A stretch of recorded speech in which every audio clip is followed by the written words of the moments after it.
દર્દી દાખલ થયેલા હતા 27 તારીખના રોજ ડિમ્પલબેન ધર્મેન્દ્રભાઈ પોબારો કે જેમને માસિકની તકલીફ હતી. એને પહેલા એક વખત બતાવવા આવેલા મહિના દિવસ પહેલા. એ સેમ પ્રોબ્લેમ માટે આપણે મેડિકેશન્સ ને બધું આપેલું હતું. પેશન્ટને કમ્પ્લેનમાં રિલીવ ના થયું ને પેશન્ટ એક બે જગ્યાએ બતાવીને બી આવેલું. એટલે પેશન્ટને આપણે સમજાવેલું કે ભાઈ આવી રીતે છે, બરાબર, તકલીફમાં રાહત નથી થતી, તો એનો લાસ્ટ ઓપ્શન આપણે ઓપરેશન કરવાનું થશે, બરાબર. ઓપરેશન મતલબ બીજી જગ્યાએ જ્યાં ગયા હતા ત્યાં બી એવી જ રીતે સમજાવેલું હતું. 27 તારીખના સાંજના પેશન્ટ દાખલ થયું, 28 તારીખે આપણે ઓપરેશન કરેલું. દર્દીને આપણે કન્સેન્ટના ભાગરૂપે બધું સમજાવેલું હતું કે શું છે, શું ઓપરેશન છે, કેવી રીતે કરવાનું છે, શું શું જરૂર પડી શકે, બરાબર. ઓપરેશન 28 તારીખે કર્યું આપણે. ઓપરેશન પછી બી સગાને બધું સમજાવેલું કે ભાઈ આવી રીતે છે ઓપરેશન પછી, બરાબર. ઓપરેશન પછી દર્દીને સ્ટેબલ હતું એટલે આપણે એમને વોર્ડમાં શિફ્ટ કર્યું. વોર્ડમાં બી આપણે 2 વખત રાઉન્ડ લેવા ગયા, ત્યારે બી પેશન્ટ જોયું, પેશન્ટ કોન્શિયસ જ હતું ને એકદમ વાઇટલી સ્ટેબલ હતું. બીજે દિવસે એટલે કે 29 તારીખે અચાનક જ સવારે એમને શ્વાસ લેવામાં તકલીફ થઈ અને નાડીના ધબકારા વધવા માંડ્યા, થોડું વોમિટિંગ જેવું થયું. એટલે આપણે તરત જ સ્ટાફે મને જેમ જાણ કરી એટલે તાત્કાલિક આપણે ઉપર ગયા. જોયું તો નાડીના ધબકારા ખૂબ વધારે હતા. એટલે તરત જ આપણે ફિઝિશિયનને ઇન્ફોર્મ કર્યું. ફિઝિશિયને જોયું અને કીધું કે ભાઈ આમાં થોડુંક મતલબ કહેવાય કે થોડું કોમ્પ્લિકેશન જેવું છે. આમાં આપણને એવું લાગે છે કે લોહીનો ગઠ્ઠો ક્યાંક છાતીમાં ફસાઈ ગયો છે, એટલે કે છાતીની જે લોહીની નળીઓ હોય એમાં. એટલે આપણે આપણા તરફથી થાય એટલી ટ્રાય કરી છે. જો જરૂર લાગશે તો આપણે કાર્ડિયોલોજિસ્ટને બતાવવાનું થશે, બરાબર. આવી રીતે બધું સગાને સમજાવ્યું, આપણા તરફથી પેશન્ટને સ્ટેબલ કરી. અને તો બી જોયું કે પેશન્ટ થોડું વધારે ડિટેરિયોરેટ થાય છે, આપણે કાર્ડિયોલોજિસ્ટમાં શિફ્ટ કરવું જ પડશે. એટલે બને એટલું જલ્દી સગાને સમજાવી, બરાબર, કન્સેન્ટ લઈ અને પછી આપણે એમને કાર્ડિયોલોજિસ્ટ યુનિટમાં શિફ્ટ કર્યો છે. બેન, આક્ષેપ જે છે તમારી ઉપર કે ઓલિમ્પસ હોસ્પિટલમાં ખસેડવામાં આવી અહીંથી અને તેનું વિલય બાલાજી હોસ્પિટલે કર્યું, એવું શા માટે? એવું નથી. આપણે જ્યારે પેશન્ટને કન્ડિશન ક્રિટિકલ થઈ ત્યારે આપણે પેશન્ટના સગાને સમજાવ્યું હતું કે ભાઈ આવી રીતે થયું છે. એટલે સગા એકદમ હેપ થઈ ગયા કે એક તો પેશન્ટની કન્ડિશન ક્રિટિકલ પ્લસ આવી રીતે બીજી હોસ્પિટલમાં પ્રાઇવેટમાં ફાઇનાન્શિયલી અફોર્ડેબલ છે કે નહીં. એટલે અમે સગાને માનવતા રૂપે એવી રીતે સમજાવ્યું હતું કે અત્યારે આપણે પેશન્ટને પ્રાયોરિટાઇઝ આપી, બરાબર, પૈસાનું આપણે આપણી રીતે પાછળથી જોશું, જે બી હોય આપણે ડોક્ટરને ભલામણ કરશું, બાકી આપણે બીજી કઈ વાત કરેલી નથી. બેન, એવું કીધું છે કે મોબાઈલના આધારે તમે ઓપરેશન કર્યું છે, એવું એ વાત સાવ હકીકત શું છે? એ વાત સાવ ખોટી છે. આપણે ખાલી સગાને એવી રીતે સમજાવેલ છે કે જ્યારે ઓપરેશન પહેલા અમે કન્સેન્ટ લેતા હોય કે જો આમાં જરૂર જણાય તો અમને બીજા ડોક્ટરનો બી ઓપિનિયન લેવો પડે.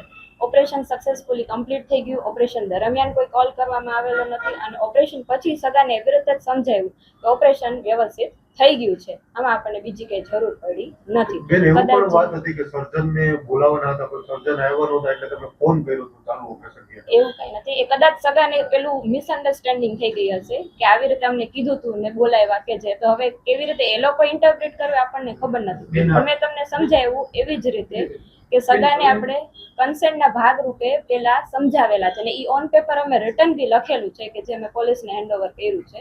તમને કોઈ ઓપરેશન કરો એની મેડિકલ ટ્રીટમેન્ટ છે અને મેડિકલ કન્ડિશન જે જોતા હોવ છો, તો શું તમને શ્વાસની ને હૃદયની ને એવી બીમારી બિફોર ઓપરેશન હતી કે ઓપરેશન પછી તરત? ના, ઓપરેશન પહેલા એમને કંઈ જ નહોતું, બરોબર. આપણા તરફથી બ્લડ ઇન્વેસ્ટિગેશન ને બધું મોકલાવેલું છે અને ઇન્ટ્રાઓપી પેશન્ટ એકદમ વાઇટલી સ્ટેબલ હતું, કન્ટિન્યુઅસ મોનિટરિંગની અંડર હતું. તમને શું લાગે છે શું કારણ હોઈ શકે આના? એટલે આ તો છે ને બહુ કોમન, મતલબ રેરલી કન્ડિશન કહેવાય કે જે કોમન પીપલમાં બી થઈ શકે છે. એટલે આ અનપ્રેડિક્ટેબલ છે. આપણાથી એટલી જલ્દી ડાયગ્નોઝ થઈ ગયું ને આપણાથી એઝ અર્લી એઝ પોસિબલ આપણે ટ્રીટમેન્ટ કરી, આપણાથી બચાવવાના મેક્સિમમ આપણે ટ્રાય કરી કે જે થઈ શકે આપણે મેક્સિમમ આપણે કરી. ના, અમે નથી કરેલું. બાલાજી હોસ્પિટલ પરિવારનું કહેવું. ના ના, હજી ઈ બિલ પેન્ડિંગ જ બોલે છે. ઈ બિલ પેન્ડિંગ જ બોલે છે. અમારા તરફથી 1 રૂપિયો પણ ઓલિમ્પસ હોસ્પિટલને આપવામાં આવેલો. એનેસ્થેસિયાનો ડોઝ ઓવરડોઝ હતો. ના, એવું કાંઈ જ નથી. પરિવારનું એ પણ પરિવાર એવો આક્ષેપ કરે છે કે ઓપરેશન થઈ ગયું એ પછી તમારી જવાબદારી છે કે સાર સંભાળ લેવી જોઈએ, એના બદલે નવી વાત નથી.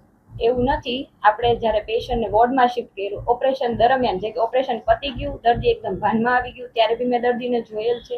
એના પછી આપણે એને વોર્ડમાં શિફ્ટ કર્યું, તરત જ ઓપરેશન પછી થોડા ટાઈમમાં શિફ્ટ થઈ ગયા પછી બી મેં જોયેલ છે. અને અમારી સાથે ટીમમાં મેડિકલ ઓફિસર સ્ટાફ બધા હોય, એટલે અમે એમને કન્ટિન્યુઅસ મોનિટરિંગ માટે કહેતા કે જે કોઈ પણ ઓપરેશન પછી જે આપણે કન્ટિન્યુઅસ મોનિટરિંગ કરવી એના ભાગરૂપે કહેતા. અને ઓપરેશન પછી 2 થી 3 વખત દર્દી મેં જોયેલ છે.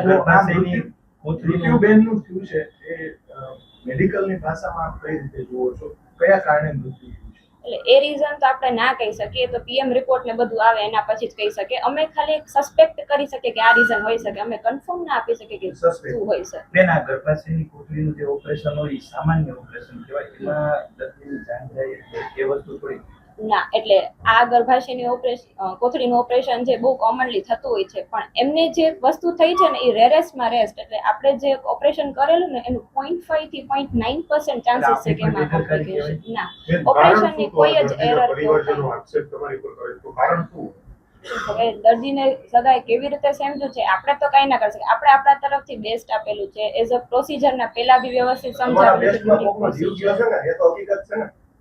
એના માટે આપણને દુઃખ છે, પણ આપણે એના કારણભૂત નથી બન્યા. બરોબર, દર્દીની બધાની તાસીર અલગ અલગ હોય. બરોબર, કોનું બોડી કેવી રીતે રિસ્પોન્ડ કરે છે આપણને નથી આપણે ખબર. તો પોલીસ ફરિયાદ કરવામાં આવી છે અત્યારે, તમે તૈયાર છો? તમારી ઉપર આક્ષેપ લાગ્યા છે, જો ગુનો સાબિત થશે તો જેલ ભોગવવા તૈયાર છો? એટલે આપણે જે બી છે આપણે પોલીસને હેન્ડઓવર કરી દીધું છે. આગળ કોર્ટ ને પોલીસ વાળા નક્કી કરશે. આપણે આપણા તરફથી ખોટા નથી, આપણે બધા ડોક્યુમેન્ટેશન થી લઈને બધું આપણે તમે handover કીધું કરી દર્દીની દીધું છે. તાસીર ઉપર તમે તો લોહીના બધા રિપોર્ટ કરેલા છે. આ વસ્તુ જે એમને થયેલું છે એ અનપ્રેડિક્ટેબલ છે. અત્યારે કોઈને બી થઈ શકે છે. બરોબર, એના કોઈ એવું મતલબ આપણા તરફથી જે આપણા પ્રિય બધા ઇન્વેસ્ટિગેશન ને બધું કરેલું છે ને એમાં બધું બરોબર ઓપરેશન પહેલા શું પ્રોસિજર હોય છે આપણે? ઓપરેશન પહેલા શું પ્રોસિજર શું હોય છે, કઈ રીતે આખું જો તપાસ થતી હોય? ઓપરેશન પહેલા આપણે શું કરતા હોય છે કે જનરલી કોઈ બી દર્દી આવે પહેલા દર્દીને શું તકલીફ છે આ તે વોટેવર જે બી છે કે આપણે પેશન્ટ ઓપરેશન નક્કી કરવાનું છે. પહેલા પેશન્ટના બધા બ્લડ ઇન્વેસ્ટિગેશન્સ જે આપણે પ્રી ઓપ બધા કરાવવાના હોય છે, પેશન્ટની કન્સેન્ટ લેવાનું હોય છે. પછી કેવા ટાઈપનું ઓપરેશન હોય એવી રીતે આપણે કરતા હોય. સપોઝ દૂરબીનથી ઓપરેશન ને બધું હોય તો પેશન્ટને ખાવા પીવાની ને જે જરૂરી સલાહ હોય એ બધું દર્દીને આપતા હોય તો છે. બ્લડ ની તમે વાત કરી તો બ્લડમાં ગાંઠ હતા તમને ત્યારે નથી ખબર? એ બ્લડના કારણે નહીં, બ્લડના એટલે કે હિમોગ્લોબિન ને એ બધું જોવાનું હોય. એ બધા રિપોર્ટ્સ એમના થયેલા છે.